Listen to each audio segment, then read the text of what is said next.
The Christmas lights were all a-glitter in the big department store. A little boy walked slowly through the big swinging door. His clothes were old and faded, with a patch here and there. A small black dog with a spot on his head hugged his leg, with his little tail just fanning the air. He hesitated a minute. He didn't seem to know just where to go.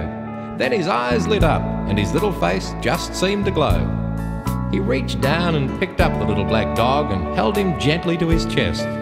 His eyes had just found Santa Claus, and he fell in line behind all the rest. His turn finally came, and Santa reached down and placed him on his knee with a great big grin. The little boy lowered his head, glanced down at the floor and said, "Santa, I just don't know where to begin." They tell me you grant each little boy and girl a request if they've been good all year and have done their best. My little sister is kind of small. Grandma does her best to keep us clean and neat. And I sell newspapers to help us get more to eat. We go to church and to Sunday school, and we do our best to live like they tell us by the golden rule. We kneel together each night and try to pray, but it's just not the same since Mummy and Daddy went away. You see, Santa, it was just a year ago since they went away. They were killed in a car accident this last Christmas Day.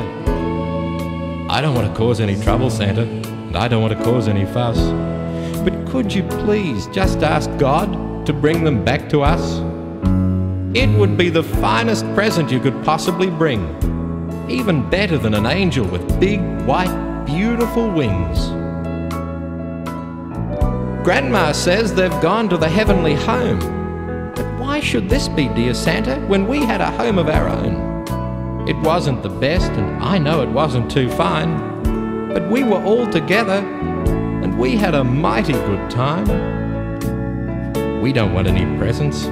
My sister has a little rag doll, and I've got my dog Spot. Just give them to other little boys and girls who don't have near as much as we've got. They say that God is good, and I know this is true, because He answered my prayer and let me find you.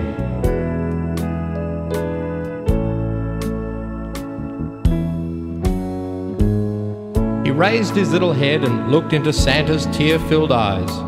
Then he said, "I'm sorry, Santa. I didn't mean to make you cry. I didn't know whether you could do this or not, but I just had to try. Please tell all the other drivers to be real careful so that no other little boy and girl's mummy and daddy will have to die. I'll go home now, Santa. My little sister and grandma are alone there. Merry Christmas. God bless you, Santa. That's our sincere prayer."